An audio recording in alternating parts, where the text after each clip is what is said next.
இப்படி ஒரு அசம்பாவிதம் நடக்குதுன்னு தெரிந்த பிறகு ஏன் வந்து பேசுனீங்க? அங்க மயங்கி விழவும் ஆம்புலன்ஸ் வரவும் அதை பத்தி எல்லாம் கண்டுக்காம கேட்டுக்காம ஏன் அங்க இருந்து கிளம்பி ஓடுனீங்க? இந்த கேள்விக்கு பதில் சொல்லணும். அடுத்தது பாத்தீங்கன்னா, அங்க திருச்சி விமான நிலையத்துல அதுக்குள்ள அவருக்கும் செய்திகள் வந்துட்டு இருக்கும்.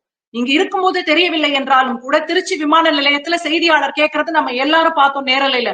30 பேர் அங்க இறந்துட்டாங்களேன்னு. ஏதாவது ஒரு ரியாக்ஷன் இருந்ததாங்க அவர் முகத்துல?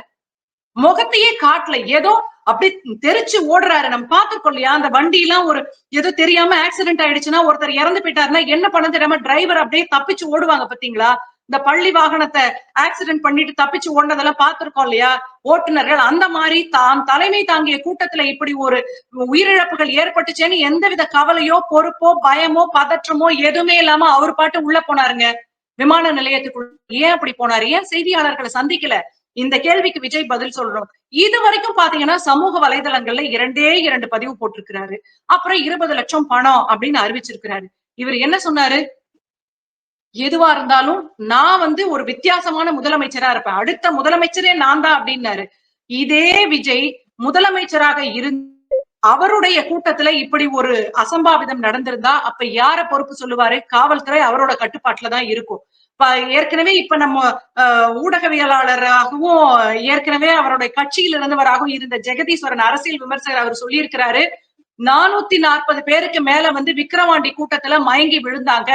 ஊடகங்களுக்கு பணம் கொடுத்து அது மறைக்கப்பட்டதுன்ற ஒரு குற்றச்சாட்டை அவர் வச்சிருக்கிறாரு. அடுத்ததா பாத்தீங்கன்னா 5 பேர் இறந்ததற்கு வந்து இரங்கல் தெரிவிக்கணும் அப்படின்னு சொன்ன போது 5 பேர் தானே இறந்து போனாங்கன்னு சொன்னதா அவர் பதிவு பண்ணியிருக்கிறாரு. அவர் சொன்னது தவறுனா அவர் மேல ஜெகதீஸ்வரன் மேல நடவடிக்கை எடுங்க. இல்லையா அப்படி நடந்தது உண்மையா இல்லையான்னு விஜய் தரப்பு சொல்லணும். முதல்ல ஏங்க இரங்கல் தெரிவிக்கல? நாம எல்லாம் சாதாரணமா ஒரு கூட்டத்துக்கு போனா கூட ஒருத்தர் இறந்து போயிட்டா ஒரு நிமிடம் எல்லாரும் எழுந்து மௌன அஞ்சலி செலுத்துவோம்ல இதெல்லாம் நம்ம பார்த்தது இல்லையா? நம்முடைய பள்ளி, கல்லூரி, இன்னும் நம்ம அலுவலக நாட்கள்ல கூட எல்லாமே நம்ம பார்த்திருக்கிறோம். இதெல்லாம் எதுவுமே விஜய் சொல்லல. மதுரை மாநாட்டிலையும் 3 பேர் இறந்து போனதா சொல்லப்பட்டது. அது குறித்து எதுவுமே பண்ணல. இன்றைக்கு இவ்வளவு மரணங்கள் நிகழ்ந்திருக்கிறது என்றால் அரச குற்றம் சாட்டிட்டு நீங்க ஒதுங்கிக்கிறது என்ன அர்த்தம்? நீங்க ஏற்கனவே இதே முதலமைச்சரை பார்த்து என்ன கேள்வி கேட்டீங்க? லாக்அப்ல அஜித் இறந்ததுக்கு என்ன கேட்டீங்க? சாரி சொன்னா போதுமா அப்படின்னு கேட்டீங்க. நீங்க அந்த சாரியை கூட சொல்லலையேங்க. 20 லட்சத்தை தூக்கி எரிஞ்சிருக்கிறீங்க. அதுவும் உங்க நிர்வாகிகள் போய் கொடுப்பாங்கன்றீங்க. அந்த கண்ணு தெரியாத தாய்க்கு மகனா இனிமேல் யாரு இருக்க போறா? அவர் இவரோட கட்சி நிர்வாகின்னு வேற சொல்றாங்க. 22 வயது இளைஞர். அப்படி என்ன வந்து விஜய்க்கு வந்து ஒரு அகங்காரம் கேட்கிற இத்தனை கூட்டம் பின்னாடி வர்றதுனாலயா?